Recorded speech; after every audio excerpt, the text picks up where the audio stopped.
السلام علیکم دوستوں، میں ہوں علی جاوید نقوی۔ ایک فاشسٹ ڈکٹیٹر بھارت نواز پاکستان دشمن حسینہ واجد کی حکومت کا خاتمہ ہوا۔ بنگلہ دیش میں عوامی احتجاج نوجوانوں کا خون رنگ لے آیا۔ سابق وزیر اعظم حسینہ واجد استعفیٰ دے کر ڈھاکہ سے انڈیا فرار ہو گئیں۔ بنگلہ دیش کے آرمی چیف حسینہ واجد پر مسلسل زور دے رہے تھے کہ وہ مظاہرین کے خلاف طاقت استعمال کرنے کے بجائے مذاکرات کا راستہ اختیار کریں۔ حسینہ واجد کا خیال تھا کہ وہ ہمیشہ کی طرح مظاہرین کو طاقت سے کچل دیں گی۔ جب پانی سر سے گزر گیا تو آرمی چیف نے حسینہ واجد سے رابطہ کیا اور انہیں استعفیٰ دینے کے لیے صرف 45 منٹ کی ڈیڈ لائن دی۔ دوستو، اگر آپ نے ابھی تک ہمارے چینل اردو نیوز کو سبسکرائب نہیں کیا تو چینل کو سبسکرائب کر لیں تاکہ آپ کو ہماری معلوماتی ویڈیوز ملتی رہے۔ آج کی ویڈیو میں پہلے بات کریں گے بنگلہ دیش میں آنے والے انقلاب کی، اور اس کے بعد بات ہوگی پاکستان کے بدلتی ہوئی سیاسی صورتحال پر۔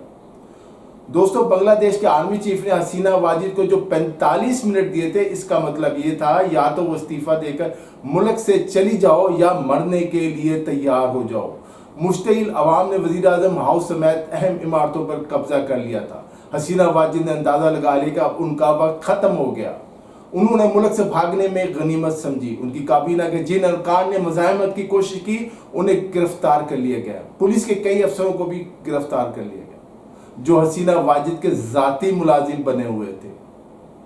اپوزیشن لیڈر اور سابق وزیر اعظم خالدہ ضیاء اور بعض دوسرے رہنماؤں کو صدر نے رہا کر دیا ہے۔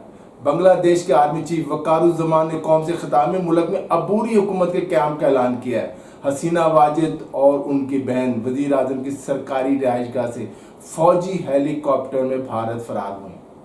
حسینہ واجد تقریر ریکارڈ کرانا چاہتی تھی لیکن فوج نے انہیں اس کی بھی اجازت نہیں دی۔ آرمی چیف نے حسینہ واجد کو مشورہ دیا تھا کہ مظاہرین کے خلاف طاقت سے استعمال نہ کریں۔ فوج نے یہ بھی کہہ دیا تھا کہ فوج عوام پر گولی نہیں چلائے گی، اگر حالات کنٹرول میں نہ آئے تو مجبوراً مداخلت کرنی پڑے گی۔ فوج کے انکار اور حکومت کا تختہ الٹنے کی دھمکی کے بعد حسینہ واجد بے بس تھی۔ بھارت حسینہ واجد کو مکمل سپورٹ کر رہا تھا لیکن ان کے خلاف بڑھتا ہوا عوامی غیظ و غضب کم ہونے کا نام نہیں لے رہا تھا۔ حسینہ واجد پاکستان دشمنی پر اتری ہوئی تھی۔ ان کے چین سے تعلقات بھی خراب ہو گئے تھے۔ چند ہفتے پہلے وہ چین کا دورہ ادھورا چھوڑ کر بھارت چلی گئی تھی۔ یہ پیغام تھا کہ بنگلہ دیش میں چین کی سرمایہ کاری کے باوجود بنگلہ دیش حکومت کا جھکاؤ انڈیا کی طرف ہے۔ بعض بھارتی نیوز چینلز کے مطابق بنگلہ دیشی انقلاب کے پیچھے چین اور پاکستان کا ہاتھ خارج از امکان قرار نہیں دیا جا سکتا۔ اب نئی حکومت کیا پالیسی بناتی ہے، اب بنگلہ دیش میں عام انتخابات کب ہوتے ہیں، آئندہ چند دنوں میں واضح ہو جائے گا۔ شیخ حسینہ واجد کے مستعفی ہونے کے بعد بنگلہ دیش کے دارالحکومت ڈھاکہ کی سڑکوں پر 4 لاکھ سے زیادہ لوگ نکل آئے اور اپنی فتح کا جشن منائے۔ غیر ملکی میڈیا کے مطابق بنگلہ دیش میں اس وقت 4 لاکھ سے زیادہ لوگ موجود ہیں سڑکوں پر۔ اس انقلاب کے پیچھے 300 سے زیادہ افراد کا خون شامل ہے۔ طلبہ کا یہ احتجاج بنیادی طور پر سرکاری نوکریوں میں کوٹا سسٹم کے خلاف تھا، مگر یہ جلد حکومت مخالف تحریک میں بدل گیا اور طلبہ نے حسینہ واجد کے استعفے کا مطالبہ کیا۔ یہ پتہ چلا کہ فوج اپوزیشن لیڈر خالدہ ضیاء اور جماعت اسلامی سمیت دیگر اپوزیشن جماعتوں سے مذاکرات کر رہی ہے۔ ایک اچھی خبر یہ ہے کہ خالدہ ضیاء اور جماعت اسلامی کے بارے میں یہ خیال کیا جاتا ہے وہ پاکستان کے لیے نرم کوشش رکھتی ہیں۔ آرمی چیف نے اقتدار سنبھالنے کے بعد ملک بھر میں ایک نیا کرفیو نافذ کیا ہے جو اس وقت تک ختم ہو چکا ہوگا۔ سرکاری ادارے بند کر دیے گئے تھے بدھ تک کے لیے۔ عوام کو پرامن رہنے کی اپیل کی گئی ہے۔ دلچسپ بات یہ کہ سابق وزیر اعظم حسینہ واجد نے مظاہرین کو دہشت گرد اور پاکستان کا ایجنٹ قرار دیا تھا۔ اب ان کے ہاتھوں ہی ذلیل و رسوا ہو کر ڈھاکہ سے بھاگنا پڑا۔ شیخ مجیبر جنہیں بنگلہ دیش میں بابائے قوم سمجھا جاتا ہے، مظاہرین ان کی تصویریں نظر آتش کر رہے ہیں، مجسمے توڑ رہے ہیں، ان کی نشانیاں جلا رہے ہیں شیخ مجیب الرحمان کی۔ سابق وزیر اعظم اور تحریک انصاف کے بانی عمران خان کو قید ہوئے 1 سال ہو گیا۔ اب ذرا یہاں کی بات ہو جائے۔ تمام تر حکومتی کوششوں کے باوجود آج بھی پاکستان کے سیاسی منظر پر چھائے ہوئے ہیں خان۔ ان کی جماعت مشکلات کے باوجود قومی اسمبلی کی سب سے بڑی سیاسی جماعت بن گئی ہے۔ وہ سب سے زیادہ ووٹ لینے والی سیاسی جماعت بھی ہے۔ عمران خان نے آرمی چیف کو نیوٹرل رہنے اور مذاکرات کے لیے نمائندہ مقرر کرنے کے لیے خط لکھا تھا. میں پہلے بھی بتا چکا ہوں کہ اتوار کو چھٹی کے باوجود تحریک انصاف کے ایک اہم رہنما نے عمران خان سے ملاقات کی, اسٹیبلشمنٹ کا پیغام انہیں پہنچایا اور عمران خان کا پیغام لے کر اڈیالہ جیل سے واپس چلے گئے.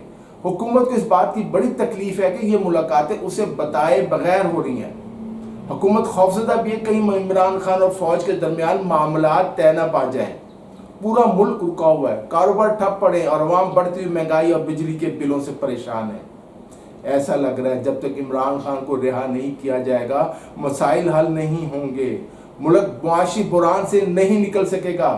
پاکستان پر قرضوں کا بوجھ بڑھتا جا رہا ہے. نئے قرضے لینے میں بے حد مشکلات ہیں. ایکسپورٹ کم ہو گئی ہے. بیرون ملک سے بھیجے جانے والے ڈالرز یا ترسیلات زر مسلسل کم ہو رہی ہیں. ایسے میں معاشی بحران کیسے دور ہوگا؟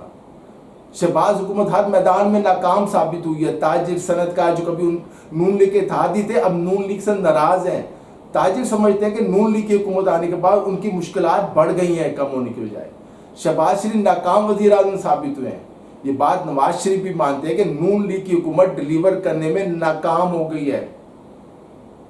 عمران خان نے کل ایک غیر ملکی نیوز ایجنسی کے سوالات کے جوابات میں فوج کے ساتھ تعلقات برقرار نہ رکھنے کی کو جو ہے اپنی غلطی کے بیوقوفی قرار دیتا. عمران خان کا کہنا تھا کہ فوج کے ساتھ بہترین تعلقات برقرار نہ رکھنا غلطی ہے. ہمیں اپنی مسلح افواج پر فخر ہے. پاکستان کی جغرافیائی پوزیشن اور نجی شعبے میں فوج کے اہم کردار کے باعث اگر فوج کے ساتھ بہترین تعلقات نہ رکھے جائیں تو یہ حماقت ہوگی. فوج کے ساتھ کسی بھی طرح کے مذاکرات کے لیے تیار ہیں. انتخابات میں تحریک انصاف کی اکثریت تسلیم کرنے تک حکومت یا فوج سے عدالت کے باہر کوئی تصفیہ نہیں ہوگا. شہباز شریف کی مخلوط حکومت سے ایسی کوئی بات چیت کرنے کا فائدہ نہیں. جو اصل قوت ہے انہی سے بات کرنا زیادہ اچھا ہے. عمران خان نے ایک سوال کے جواب میں کہا کہ فروری کے انتخابات پاکستان کی تاریخ کے دھاندلی زدہ انتخابات تھے. اگر آزادانہ اور شفاف الیکشن کرائے جائیں اور میرے خلاف بوگس کیس ختم کیے جائے فوج کے ساتھ مذاکرات کے لیے تیار ہوں. یہ ان کی شرائط ہے. دوستو آپ خان صاحب کے اس بیان کو سن کر یہ ضرور سوچیں گے کہ اس کا مطلب ہے فوج سے ابھی مذاکرات شروع ہی نہیں ہوئے. تو میرا اس کا سیدھا سا جواب یہ ہے کہ دونوں طرف سے رابطے ہیں, مثبت پیغامات کا تبادلہ ہوا ہے. باقاعدہ اور ایجنڈے کے تحت مذاکرات کا اعلان اس وقت کیا جائے گا جب دونوں فریق کسی سمجھوتے پر پہنچ جائیں گے. اس وقت تک اسی طرح کی خبریں اور بیانات آتے رہیں گے. تحریک انصاف نے جیل سے عمران خان کا ترانہ جاری کر دیا ہے. ثوابی کے کامیاب جلسے میں بھی یہ ترانہ بار بار بجایا گیا اور کارکنوں کا لہو گرمایا گیا. حیرت کی بات یہ ہے کہ کسی نیوز چینل نے اس جلسے کی لائیو کوریج نہیں کی. جلسے میں عمران خان کی ثوابی میں خطاب کی ایک پرانی ویڈیو دکھائی گئی جس پر کارکنوں نے پرجوش نعرے بازی کی. جلسے میں عوام کا سمندر امڈ آیا, سارے ریکارڈ ٹوٹ گئے. تحریک انصاف کے روپوش رہنما حماد اعظم بھی جلسے میں شرکت کی جس پر کارکنوں نے سب نے حیرت کا اظہار کیا. انہوں نے اعلان کیا اگر ستمبر تک عمران خان کو رہا نہ کیا گیا تو اڈیالہ جیل کی طرف لانگ مارچ کریں گے. عمران خان کی رہائی کے لیے خود منظر عام پر آ کر پنجاب کے عوام کو لیڈ کروں گا. عوام سن لیں, اگر انہیں گرفتار کر کے تشدد کے ذریعے کوئی بیان لیا جاتا ہے تو اس پر یقین نہ کریں. یہ حماد اظہر کا کہنا تھا. وزیر اعلیٰ علی امین گنڈا پور کے خطاب کے دوران بھی کارکنوں نے بڑے جوش و خروش کا مظاہرہ کیا. علی امین گنڈا پور کے بقول عمران خان نے انہیں پرامن رہنے کا کہا ہے. وہ اس ماہ اگست کے آخری ہفتے یا ستمبر کے پہلے ہفتے میں اسلام آباد میں جلسہ کریں گے. اگر انتظامیہ نے اجازت نہ دی تو پھر جلسہ ڈی چوک پہ ہوگا. انہیں کسی کا باپ بھی نہیں روک سکتا. جب تک ان کے اندر خون کا ایک قطرہ بھی موجود ہے عمران خان کے لیے لڑیں گے کیونکہ اپنے قائد کے لیے جان دینے والے ابھی موجود ہیں. ان کا کہنا تھا آج ملک میں دہشت گردی کا کوئی واقعہ ہو جائے تو افغانستان پر الزام لگایا جاتا ہے. وہ سوال پوچھتے ہیں کیا تم نے ان کو مارنے کے لیے اڈے نہیں دیے تھے تو کیا وہ تمہیں پھول بھیجیں گے؟ دوستوں آج کے لیے اتنا ہی. علی جاوید نقوی کو اجازت دیجیے. اپنا خیال رکھیے گا. خدا حافظ.